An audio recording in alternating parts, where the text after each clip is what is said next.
Last year, we had an amazing turnout with attendees feeling empowered, motivated, and ready to take on the year. Get ready to transform your life in the areas of finance, personal development, faith and leadership, health and wellness, as well as business and career growth. Join an incredible lineup of speakers: Albert Okran, pastor and executive coach; Dr. Erica, head of therapy and wellness department, 37 Military Hospital; Mr. Joe Jackson, CEO of Dayless Finance; Yawa Hansen Kwao, founder of Leading Ladies Network; Michael Hiniefa, co-founder of Leader Freak International. Mark your calendars: Saturday, 1st February 2025 at Wesley Towers from 9 a.m. to 4 p.m. Tickets are going for 550 Ghana cedis. All ticket packages include a lunch buffet. To register, dial star 887 star 273 hash. For more enquiries, call or WhatsApp 0545 223324. Start Right 2025. Elevate and evolve. Strategies for long-term growth.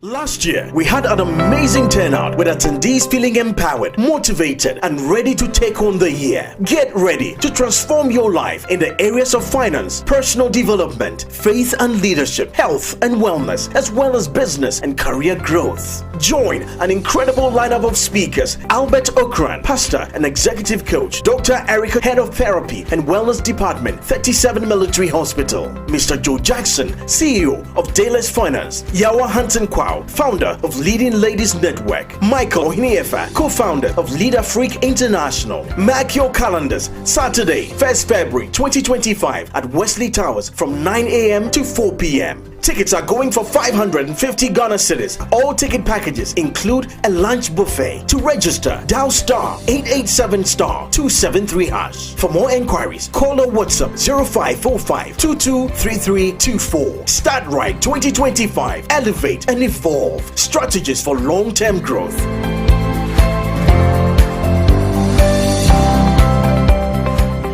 Last year, we had an amazing turnout with attendees feeling empowered, motivated, and ready to take on the year. Get ready to transform your life in the areas of finance, personal development, faith and leadership, health and wellness, as well as business and career growth. Join an incredible lineup of speakers: Albert Okran, pastor and executive coach; Dr. Erica, head of therapy and wellness department, 37 Military Hospital; Mr. Joe Jackson, CEO of Dayless Finance; Yawa Hansen Kwao, founder of Leading Ladies Network; Michael Hiniefa, co-founder of Leader Freak International. Mark your calendars: Saturday, 1st February 2025 at Wesley Towers from 9 a.m. to 4 p.m. Tickets are going for 550 Ghana cedis. All ticket packages include a lunch buffet. To register, dial star 887 star 273 hash. For more enquiries, call or WhatsApp 0545 223324. Start Right 2025. Elevate and evolve. Strategies for long-term growth.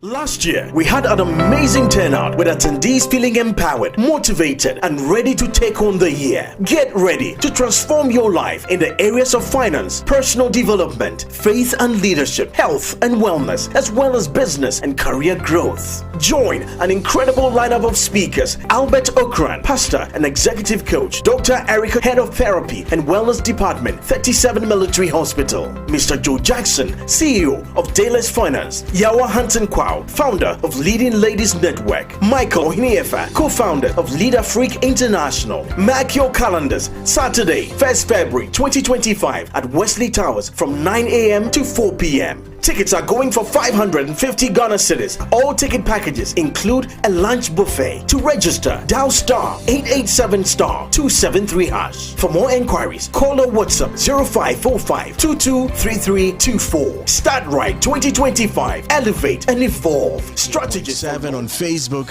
and on YouTube is our Start Right series. Today is the 27th of January. We're just about 4 days away, or that's right too. So Saturday, 1st February, we're expecting 500 people at Start Right at Wesley Towers, and our junior session booked already, sold out last week. Jenny, junior session was so record time. It was incredible. It was unexpected. We didn't know it was going to be that hugely patronized when we announced it, because even as of this morning, people are still calling to ask about it, but there really isn't any more space at Wesley Towers for us to give. Yeah, unfortunately. Unfortunately It's rather sad, yeah. And for adults, I mean, we're off our 500 CD. Big surprise from the CEO of Dayless as well. And I mean, yeah, Ajima, I look so sad because I said I won't tell him because he cannot be trusted to keep a secret. But I shall not be manipulated. No, but it worries me what that it is. live on TV you're saying I cannot be trusted with the secret. I did not know we are live. I did not know. Please That I pretend cannot you be didn't hear what I said. trusted with the small thing you will tell me. Jennifer will not tell pretend me. you didn't hear what I said. Please don't right pretend. Now, the deadline for registration for Start Right is the 29th of January.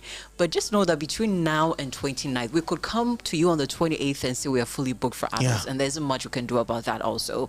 So get onto the short code *887 *273 hash *887 *273 hash. So our Start Right series continues. This morning on the iMDRIVE, we have Emi-Beth Quantson with us. Emi, I was just telling him my experience when I tasted your coffee at the Body Normal conference with Lucy, and how I was going to know about Do you get that a lot from people? Yes, we do. And it's always heartwarming to see a product that you've thought of, devised, and worked on bringing out, being enjoyed by our customers. So a really warm appreciation to people like you, Jennifer, that taste our coffee, love it, recommend it, and buy it for others as well. I want to know, when did coffee become a part of your story? How did it become a part of your story? Well, I think it started in Ashesi. I went to Ashesi University. I don't say the year I went because everybody, laughs now. But let's just say I was in the Laboni campus. Okay. And, it was an emerging educational system at the time. There was a huge emphasis on citizenship, leadership, entrepreneurship as well. So there was, how can you be the change that you want to see in the world? And not just by saying it, but by doing. So when I was in my final year in Ashesi, I started a campus cafe. So there were 3 campuses, building 1, 2, 3. You actually started on campus. I did. That's where the idea started from. So there were 2 campuses. 2 had places you could eat and drink and meet up, and the 3rd didn't, but it had a lovely gazebo, and there was like grass in the front. And every time I would pass by, I was taking entrepreneurship at the time, in my final year, and I would look at it and I said, oh, this is such a beautiful spot for a cafe. And so that idea then became something I pitched in class. I got a few people to join. We put in a business model. How do we start? And then we literally started. It was amazing because we had a whole tribe of people that, supported the initiative. I remember Mr. Evans Amfom, who taught architecture, helped design the gazebo. So there were little tweaks to be done. The administration, I remember Ajoashi at the time was our dean, and I went to her and I said, I would love to use this building, and she was so supportive. So for me, it just buttresses the point of the need for a huge support system and people that believe in you, especially when you have a novel idea, you don't quite know where to start. Start by finding like-minded people who can encourage you, who can find solutions, who may in some cases even give you free services that will direct you to where you need to go. And that's really how Kawa Moka started. So we run that for 2 years. I was employed right out of school. So from Ashesi, I went to PwC, PricewaterhouseCoopers. I was writing my ACCA exams, running the cafe. I did that for 2 years until Ashesi moved to the new shiny Brekusu campus for the Gen Zs and beyond who are now attending Ashesi. And then I worked corporate for 6 years. But interestingly, I was posted to Kenya. I had a secondment in Kenya during my years in PwC, and I could see the coffee culture come up in East Africa. They also, people think, East Africans are coffee drinkers by nature, but they're actually also tea drinkers, similar to Ghana. But in the last 2 decades, they've also had a surge of coffee drinkers, coffee shops, and I could see how that culture would be coming to West Africa, and I wanted to be ahead of the curve. So that's how I then took a break from corporate and thought, okay, let me try and see if this, idea I started on campus can work in mainstream. And that's how we began. So you decided to take a step. How did you take this step? Because, I mean, from corporate, I'm sure very reliable lifestyle you were living at the time to, let me do this really seriously and see how it takes off. I just love the fact that she foresaw what would be many years ago and decided to step in. That's right. And get into that. Yeah, I did it hardcore, and it's not for the faint-hearted. I'd say, moving from, a steady salary to then being an entrepreneur, and then you putting your money into it, and then also trying to find investors. So I think Ashesi again provided a soft landing. So transiting out of corporate, I run a course. I went back to Ashesi during that period where I was developing the business plan, doing a bit of market research on where the market was, what products do we need to provide, how can we make money with this business. I went back into Ashesi, and at the time I TA'd a course, business product development, that talked about, your MVP, your minimum viable products, and how you can establish that. So it was a perfect fit for where I was at the time. I also run a program that was funded by the Shell Foundation called Impact Business Leaders. Okay. And that looked at connecting people that were transitioning, sort of like me, to social impact businesses or social impact. So we're matching people with various experience and skill sets, being operations, marketing, the various skill sets that businesses need. So we're matching that with social enterprises and impact investors. And in that process, I also began to think, how can I incorporate social impact into my business? So it's not just CSR, but it's something that we consciously do on a daily basis. And that's how, in finally starting Kawa Moka, our initial years, we hired young people from disadvantaged backgrounds. So these were people from senior high school. They were graduates, senior high school graduates, people in the legal aid system, and women who were going through some sort of strife, be it domestic abuse, that sort of thing, looking for skills to be empowered and to be engaged. So that was incorporated into our business model, and that has gone throughout our business model, where we're looking at women, particularly who are disadvantaged, and making sure that we're able to incorporate them in our business. This is Sunny 88.7 FM. We're hanging out on the Start Right series with Emi-Beth Quantson. Ajima is just about to come, and I just want to find out, how did you settle on the name Kawa Moka? Yeah. I get asked that a lot, actually. So Kawa, and this is what happens, I always laugh at saying, this is what happens when you research so much before you start a business. But Kawa, it's in different languages, but it's an Arabic word that means a wine of the bean. So the wine that comes from the coffee bean, Kawa. And Moka is a play on two things. One, the taste of our coffee, which you've tasted it. I love rich it. chocolate, Beautiful. A hint of spice, a hint of nut.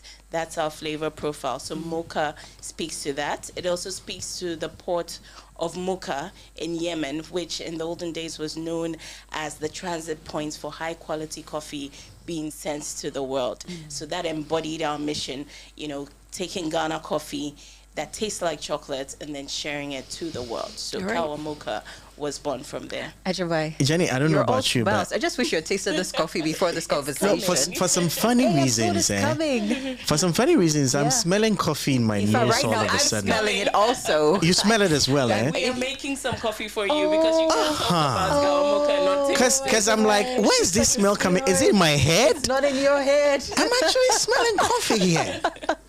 But that's wonderful. Jenny, I want to look at something. It sounds for now like an easy story, an easy journey for you. I'm looking at some of the early reality checks that hit you. I mean, you sound like you've really prepared for this, but I'm sure it hasn't been, sweet roses all through. What are some of the early, reality checks that hit you when you started, early days? Yeah, I would definitely say starting was a big one. Transitioning,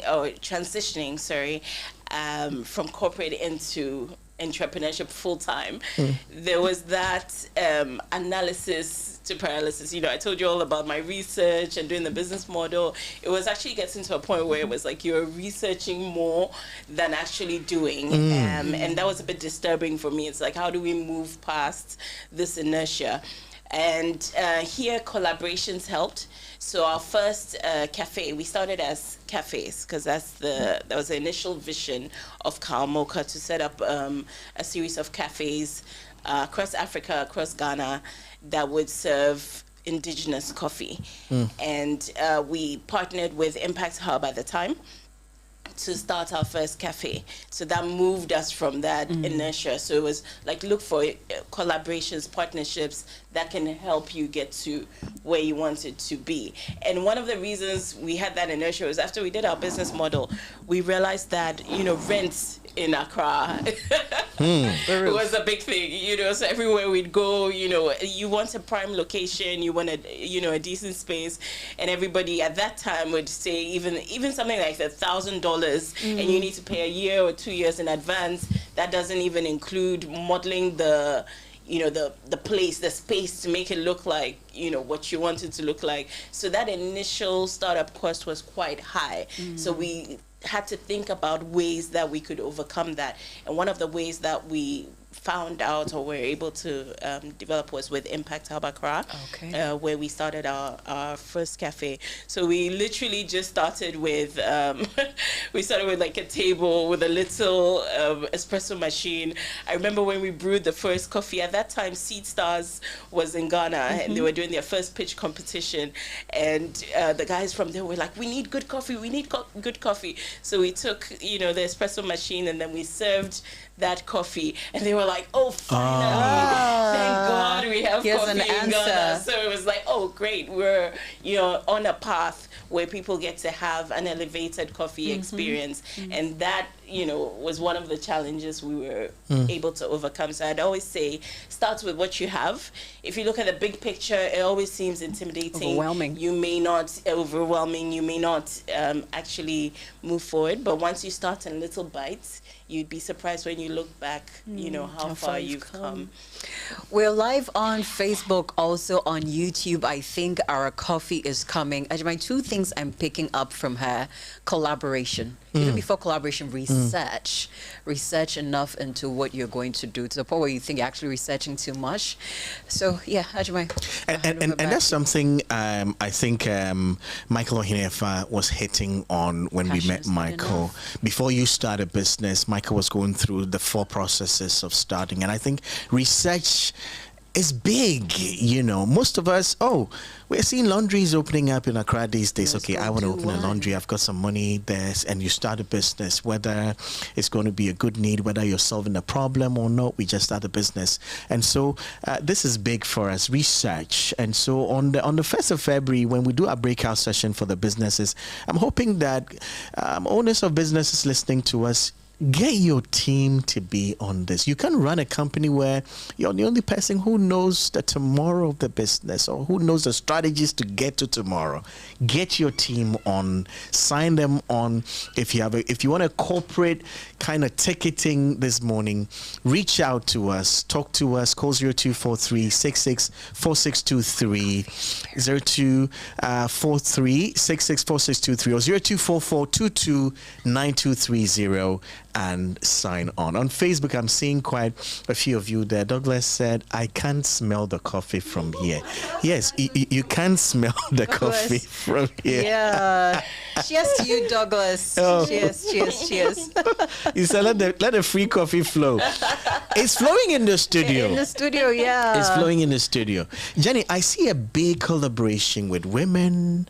I see a big one with women in the Volta region who are growing coffee. Was that a plan from the beginning? I want to work with women, doing this. I want to empower these women. Yeah. I must say, this is the first time I'm having an interview and I get to drink coffee alongside the interview. Man. Please go ahead, Ajimai. Go ahead. Yeah, so as I mentioned, after doing the social impact, so we first, in our first iteration where we had the cafes, first at Impact Hub and then at Mist, we incorporated women into our service providers. So these were women who were in the senior high school system who'd graduated from disadvantaged backgrounds, women in the legal aid system as well, and women who were going through some sort of domestic strife, empowering them, giving them skills. So women you can work with. So that's how we ended up going into the Leklebi community, and that's how we ended up also working with women farmers, just encouraging women to participate. As we know, agriculture is dominated by men, it still is. Yeah. But for that minority group that are women, how could we give them the tools that they needed? So that's everything from training on sustainable agricultural practices, how do they assess services. So these are just a few of the things, of the interventions that we've been able to apply in Leklebi, and it's been magical. It's been magical seeing particularly the women see the potential, being able to now make money from coffee, and they're always singing, coffee will send our kids to school, you know, coffee is going to make us better. So it's really enriching. And the other part, I feel like drinking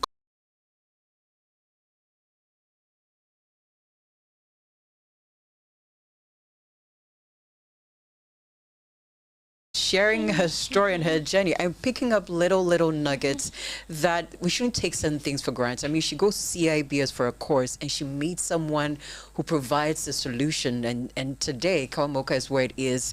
I think we can't take things lightly. Like, you're coming for a conference, that you could be meeting the next person who will be taking your business to the next level, whether it's a class or even driving to work today.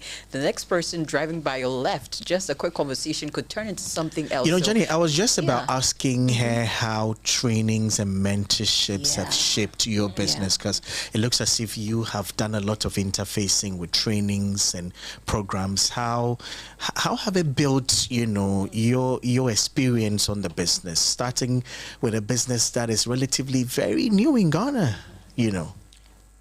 I'd say they made all the difference. From my early mentors, Dominic Edu was one of the great mentors I had at the beginning, who used to take time off and review my financial model, give me tips. He's had a lot of experience on M&As.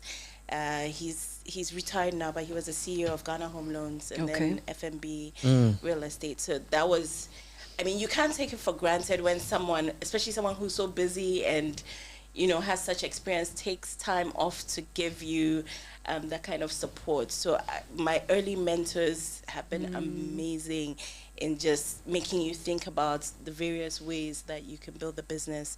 Early financing was also very useful. So you mentioned the Tony Lumelu on your mind, where somebody is an expert. Take an opportunity to ask that question, and again, you'll be surprised. I think for me, building a business has been a journey of faith. It has. And until you take that first step, you never know what else you can get to.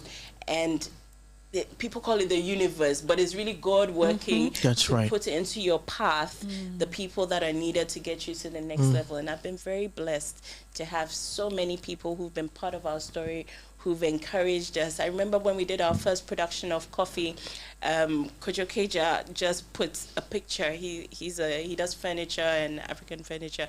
He put a picture on Facebook, didn't ask him anything. He saw it, he loved it. He was like, oh, young people need to be encouraged.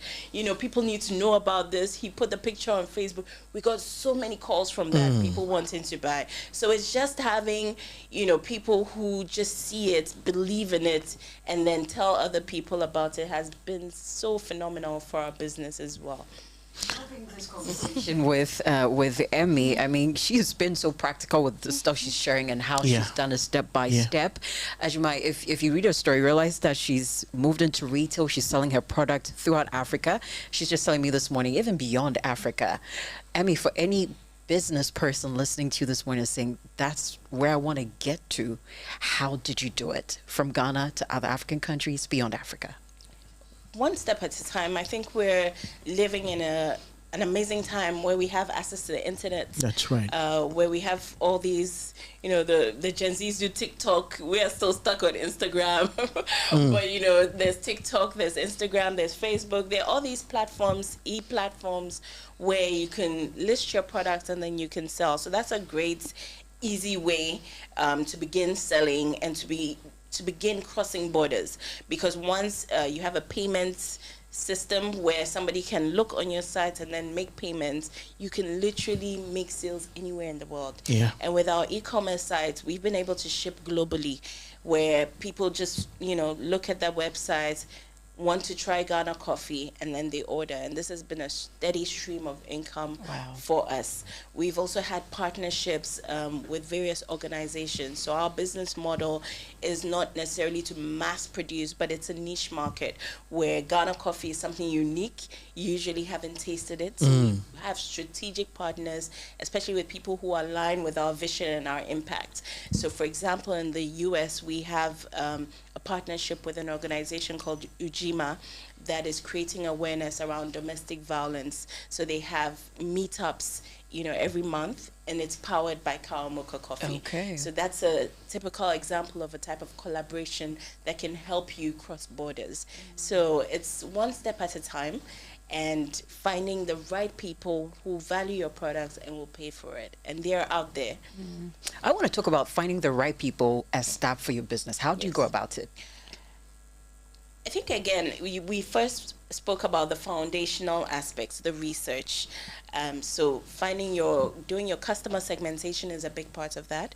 For us, we know coffee, there are different levels of coffee that you can have, and there are different categories of customers for our coffee products. The wonderful thing about coffee is that every part of the coffee tree is useful. Every part of the coffee plants is useful, and there's a grade for everybody. So there's your hardcore coffee that maybe, for example, your drivers want to drink. They are not concerned about taste. They are not concerned. They just want it to work. Yes. I'm going from Accra to Kumasi. Stay alert.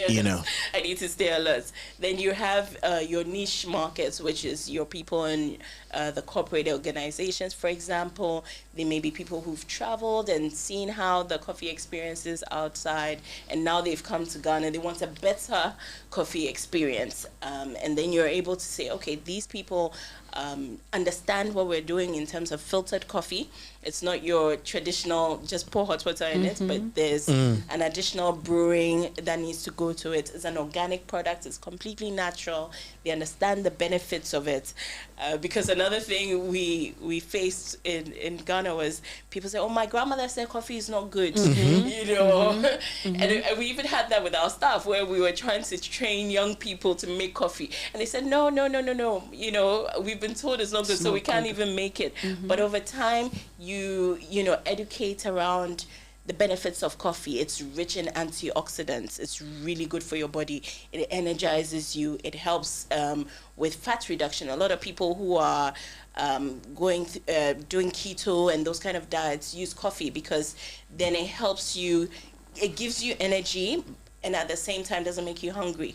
So it helps in burning cellulites and keeping you energized even while losing weight. So these are all some of the preconceptions that we had to break through. And if you think about it, people's alternative for that is energy drinks or like soda. And we're like, that's so full of sugar and all these things. But this is a natural product where you literally take the goodness from nature and then just roast it and basically just give it to you. So I want to find out, as an entrepreneur, what goes into selecting people as staff. I really want us to get into. I was speaking to a business owner recently, and she says, "My people, I don't know what to do again." How have you encountered challenges with staffing? How have you fixed some of these issues? If you can share a few. I think I've been very, once again, blessed with staff throughout our journey.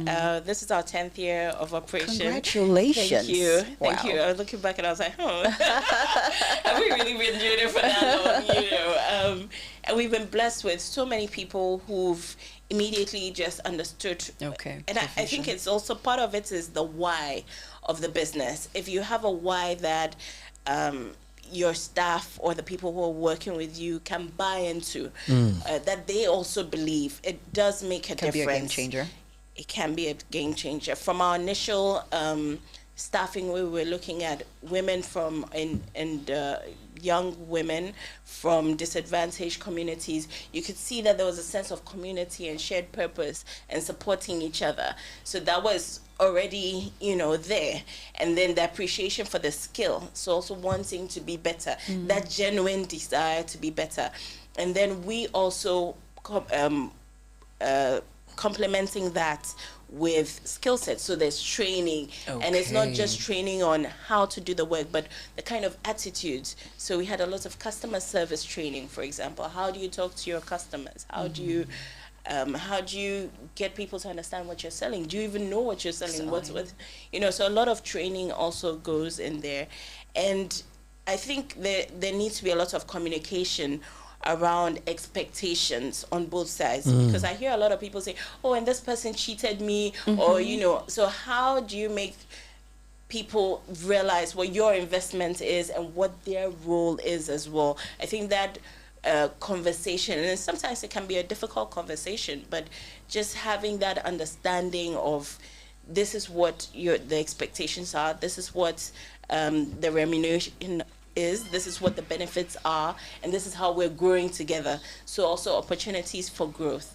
And it doesn't mean that it's all rosy, but at least with that investment, I feel like we also need to invest a lot in our staff. And that pays off. Cheers to more coffee drinkers. Yes, cheers to more coffee. Over to you. And Jenny, I will just quickly look at some of our social media messages. On Facebook, this one says, can I go for a coffee tour? That's something we'll look at. Yeah. KB said, oh, Jenny, just passed by Sanyo and free coffee. But very inspiring story. That's coming from KB. And on Facebook, Mimi Joy said, where did you say your shop is, please? Because maybe we've not spoken about the shop, but I think we'll talk about that. And I saw Rabi say that for some strange reasons, there's a strong scent of coffee wherever she is. Kind of strange. It's interesting. No, I was feeling it, and for real, it was happening, I think, at our conference room. So, I mean, for those of us here, it was real. I mean, we were feeling coffee here. And amazing story. Jonas says super awesome. Super awesome. Yes. Yeah. You can join us as well. We're just about wrapping up, but then you can join us. Jenny, it comes back for me to how we get mentorship, how we get training, how we listen to people who have been and passed where we are at different stages. And I think Yawa Hansen Kwa is always hitting on get mentorship, pay for mentorship if you have to, invest in mentorship. You and I have been to Mr. Joe Jackson's office before, CEO of Dayless Finance, and I saw how difficult it may have been to just have walked in to go and see him. And then I see him start sitting right by me at Start Right, the first edition, and we're chatting. And he's sharing some amazing stuff. I mean, the program had not started. And I'm asking all the questions I can ask. I'm sure Mr. Jackson is like, am I mentoring you one-on-one now? Without knowing. And it was a great opportunity for me, Michael Ohini, if I've gotten to be able to talk to them. And then we went to Michael's book launch. And I see the boss of Yoko talking about Michael's inspiration and training for their company. I'm like, wow.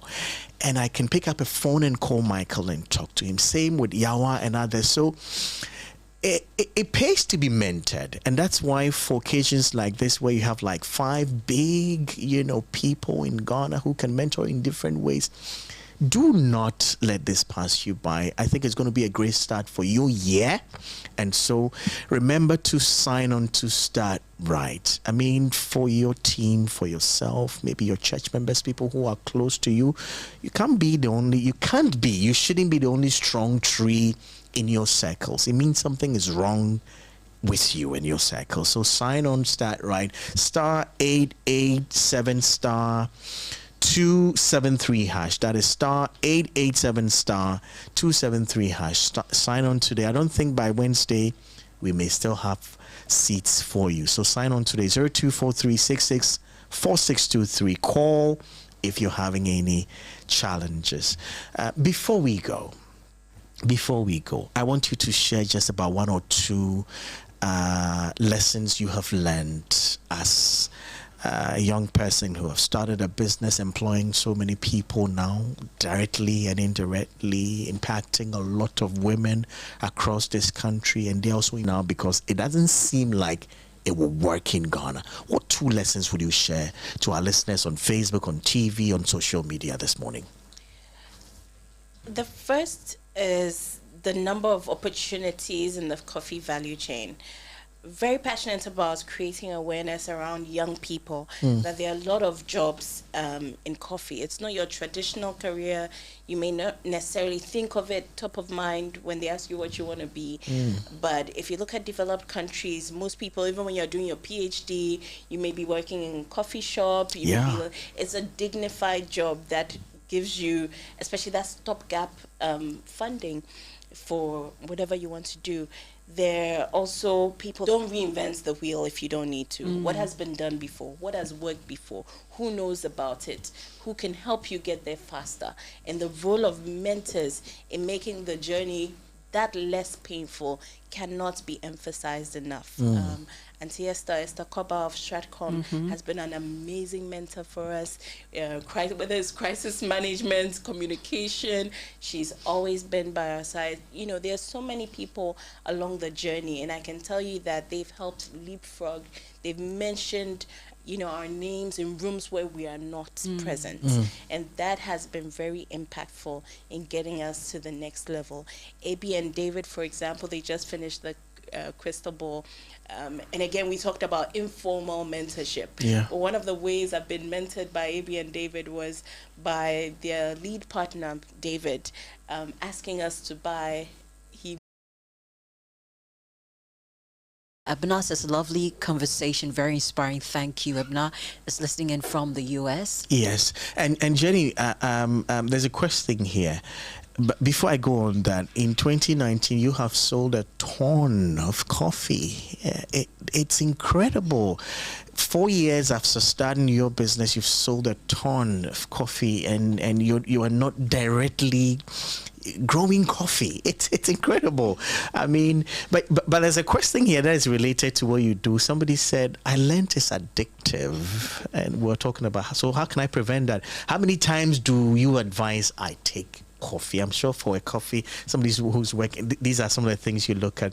So proud of your journey, Emi-Beth. Keep winning. That's from Victoria Von D, sharing that one with you. So that bit about coffee being addictive, how many times would you advise somebody takes coffee? Coffee has caffeine, so it's very important to understand your body. Different people have different reactions to caffeine, so that'll be the first thing I'd say. Look at your body and be intentional. There are different ways to brew.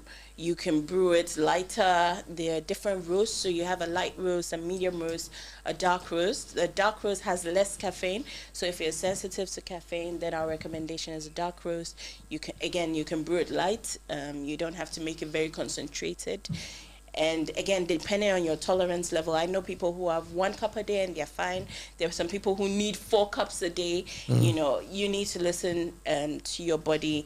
And it also depends on the type of work you do as well. So just make sure, even as you're drinking the healthy drink, you also take into consideration what your body is telling you and react accordingly. I remember somebody also asked where you can find us.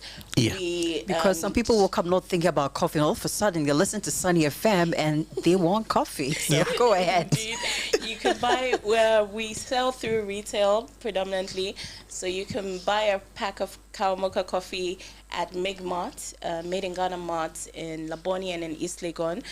Some people know them for Judy Foods. It's a company we're very proud to be affiliated with because it's Ghanaian, and they're buying Ghanaian and stocking Ghanaian and letting people know what the goodness of Ghana products could be. Awesome. And so that's a place you can find Kawa Moka. We go on and have your cappuccinos or your lattes. We do like a prekese latte because one of the things we also What do you think about that? is Prekese latte. Yes, is infuse our coffee with indigenous things That's that so are cool. healthy. So we have cool. Prekased, ginger, dawa dawa, moringa coffee, and these are things you won't find anywhere. Ask us some of the things that are going through my mind, but it's been quite a morning. I believe you have spoken to a question or something that's been lurking on someone's mind for a while. So thank you for coming through. Thank you for being open. Thank you for sharing your journey, your story, and a few hacks here and there that have helped you along the way. Ajimai, this is my second taste of Kawa Moka. Your first. What's your thoughts? No, I love it. I mean, I've not been a coffee person. I've been a tea person. Okay. You know, I can do tea any time of the day. From now, your destiny has changed. It has changed. It has changed. It has changed. And I'm hoping a lot of people will change their destinies.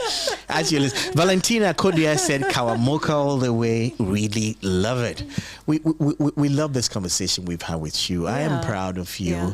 I'm proud that today, even if one person will be motivated to start a journey on their own, I think you have done it. May God bless you and continue to, spread your wings. May you continue to employ more people. May you continue to have more impact. I'm definitely sure we're going to have you back on some project on Sunny within this year. I'm sure about that. Jennifer has already told me